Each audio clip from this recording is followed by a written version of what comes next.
and uncle on the wall behind us to come to the stage. His father and uncle are one of the 31 sets of brothers on the wall. Jeff Evans, please take it away.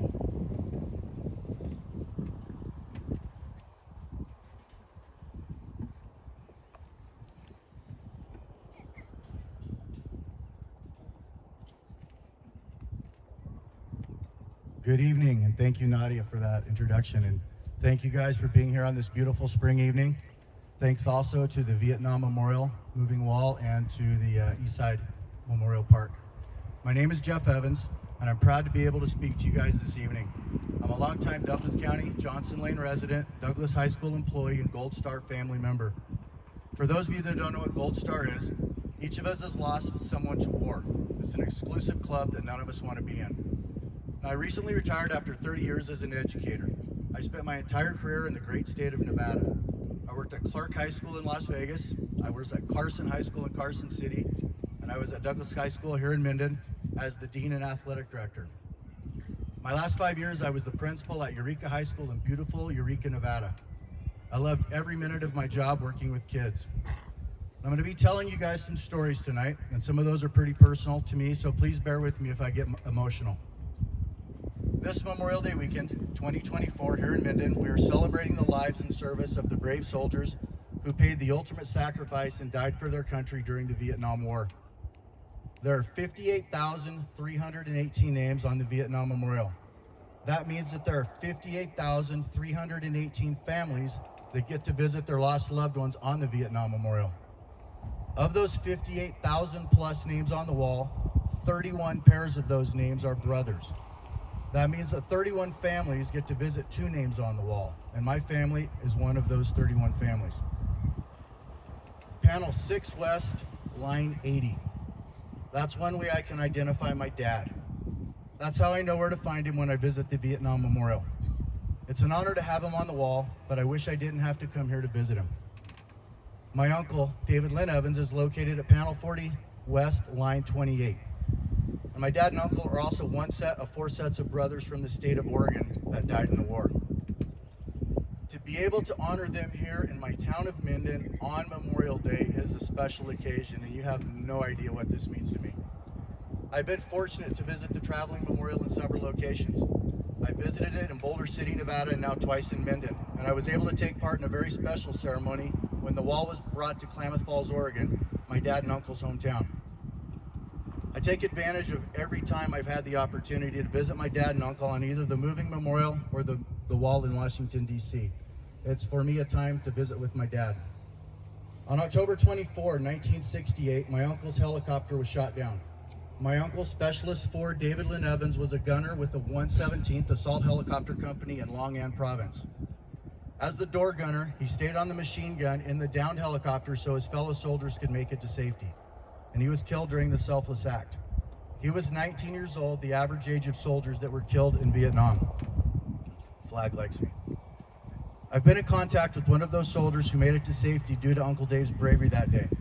He has struggled with his survival. He has had a sign on his office wall his whole life dedicated to my uncle, and it says, "Because of you, I have today." He invited my wife and I to a family reunion several years ago.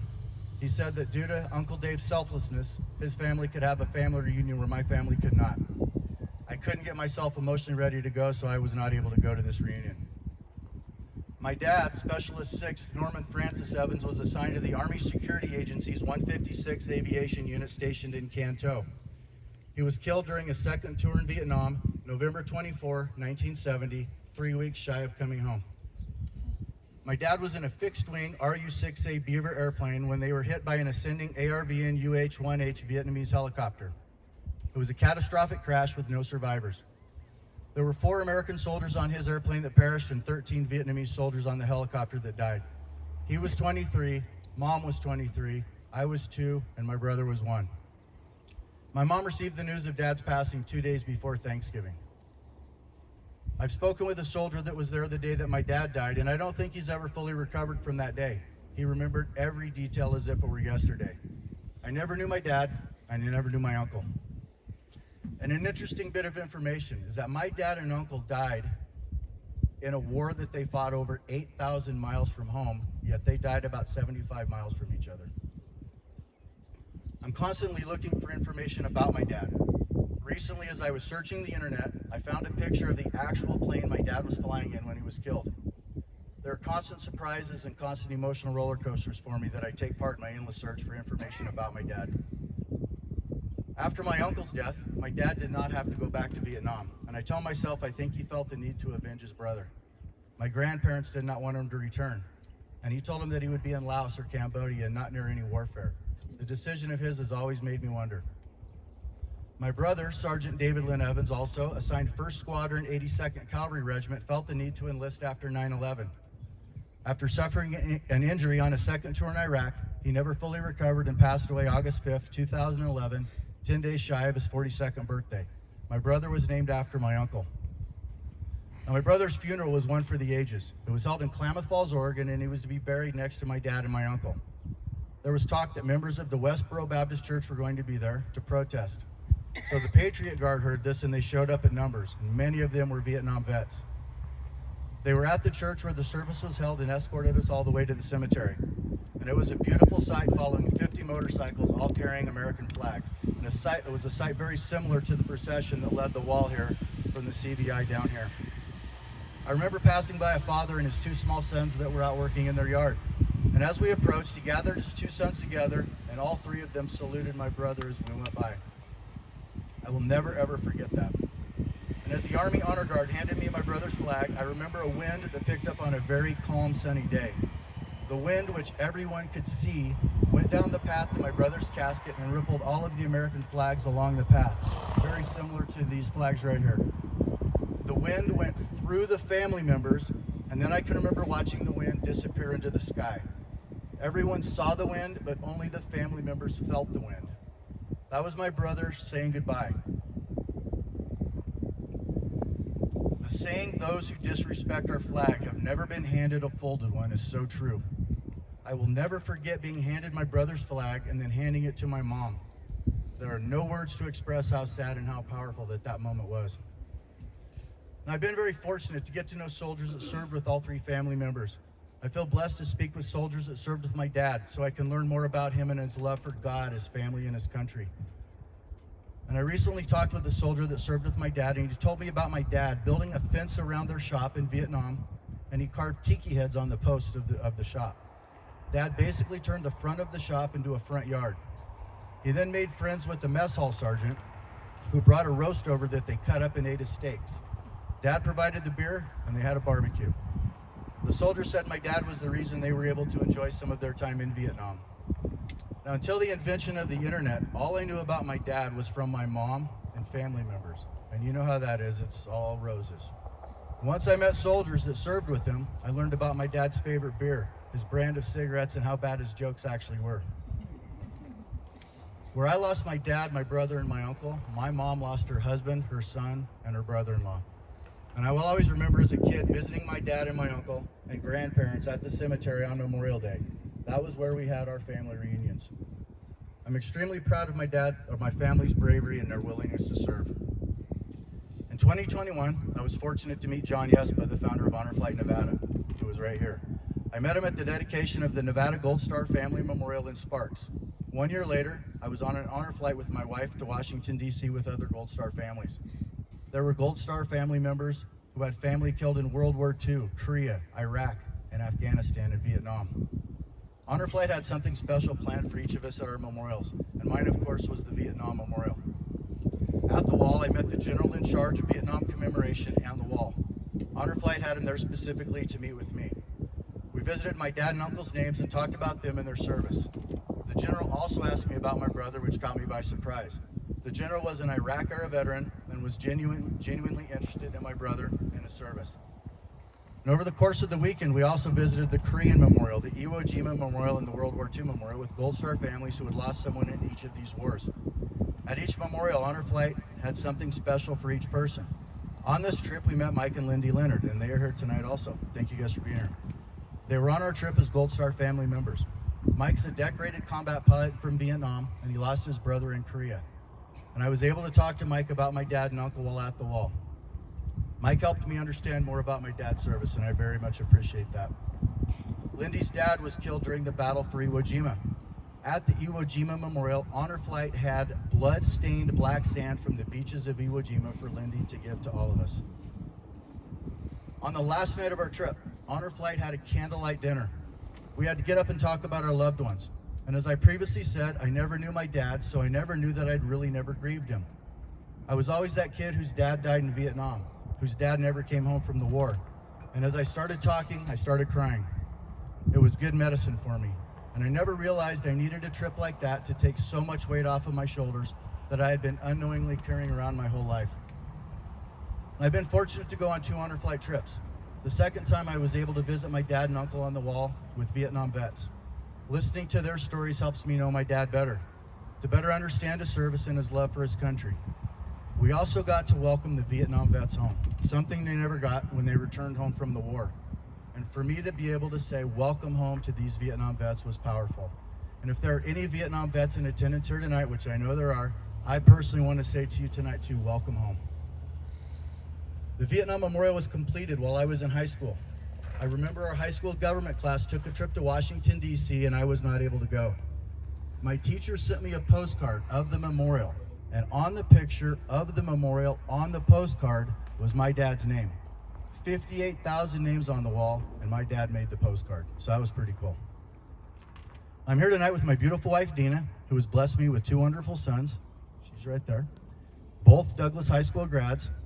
My oldest son, Austin, is a firefighter paramedic up at Tahoe Douglas and was named recently as the Firefighter of the Year. And last year he married my beautiful daughter-in-law, Jen, and she's right there also. My youngest son, Jake, is last year's Nevada Soldier of the Year. He won the Nevada Army's Best Warrior competition and was able to compete regionally in Hawaii. He is also a flight medic with the Army National Guard and a paramedic working with RIMSA. Now, after being named Soldier of the Year, the national publication Task and Purpose interviewed Jake and asked him why he chose to be a flight medic. Jake said because he wanted to try and keep other families from becoming Gold Star families. Jake also got a fly-in on Friday morning for the opening ceremonies in the Black Hawk. In 2017, I'm wrestling. 2017, the Evans family was honored to have stretches of Highway 39 to Crater Lake Highway in Klamath Falls, Oregon, dedicated to my dad, my brother, and uncle.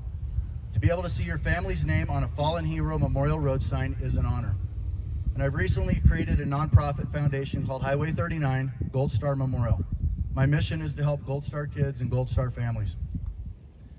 Behind every veteran and their families are stories very similar to mine. Our job is to never let these heroes and stories be forgotten. We must say their names, we must share their pictures, and we must tell their stories. We must let Americans know that their freedom is not free. We live in the greatest country in the world, and we have our freedoms because we have soldiers who have fought for it, and many of those died for it. We have families who have made sacrifices for it, and for some families, that was the ultimate sacrifice. Every day is an opportunity to tell our family stories so that we do not forget them. I always shake the hands of veterans and tell them thanks for their service, listen to their stories, and more importantly, I thank them for my freedoms. And for anyone who doesn't understand or respect or appreciate why they have so many freedoms, there are over 58,000 names on that wall that should tell them why. I spent 30 years in education telling my students the same, to love their God, their family, and their country, to listen to their parents' and grandparents' stories and remember them so that they can tell them to their kids, to be good Americans and to be good people. I attended thousands of high school games and contests in my career. I was always in charge of putting up the American flag at football games, and I would always tell the student that helped me that this was the most important part of the game. My last 5 years, my primary help putting up the flag was a student named Gabby Minoletti. Her senior year, she was my student body president. She said this about volunteer flag duty with me during her commencement speech at graduation. Mr. Evans taught me that the game was not important. The freedom to play the game is what is important. I never thought of it that way. We have some smart, insightful, patriotic young people in this country. The freedom to play the game is what is important. And regardless of all the loss my family has experienced in defense of our great nation, I am blessed to be here. I am proud of my family and our sacrifices we have made to this great nation. America was built on sacrifice and bravery. Our soldiers are the best the world has to offer, and I am honored to be associated with our veterans and our Gold Star families.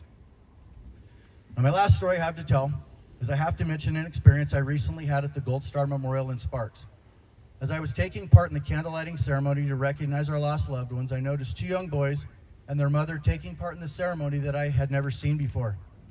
And as I began talking to them, I had a hard time keeping my tears back. The boys were brothers, 11 and 13 years old. Their dad was killed in Afghanistan in 2011 when the boys were 1 and their mom was 4 months pregnant with the youngest. I was 2 and my brother was 1 when my dad was killed. The similarities of our situations are striking. I was them, they are me. They never knew their dad. I never knew my dad. And their dad died 41 years after my dad died. And what we need to understand that there are generations of Gold Star kids like me and will be for years to come. The sacrifices for our freedoms are still being made. Now, Honor Flight Nevada hosts a Gold Star Christmas tree lighting at the Atlantis every year in Reno. Gold Star families are able to hang a picture of our lost loved ones on the tree. I was able to show the boys the boys previous that I just mentioned, to show them where my dad was on the tree, and they wanted to put their dad on the tree next to mine. I asked them why we had the Gold Star Christmas tree and why we have functions like this one and the one at the Gold Star Memorial. They said to honor their dad, and I told them that their job the rest of their lives was to never let people forget their dad. Memorials such as the Vietnam Moving Wall Memorial are so important. They keep the memory alive. They help heal, and they provide an opportunity for us to visit our loved ones. Now, in closing, I watched a movie recently on Amazon called War Horse 1. It was about a little girl being rescued from Taliban-occupied Afghanistan by a Navy SEAL. Of course, it was emotional, heart-wrenching, and thought-provoking. And when the movie was over and the credits rolled, I realized that they had dedicated the movie to me. It said, quote, "Dedicated to the children whose lives are forever changed by war." We must never forget. Thank you for being here. God bless all of you. God bless America. God bless our veterans and Gold Star families, and thank you.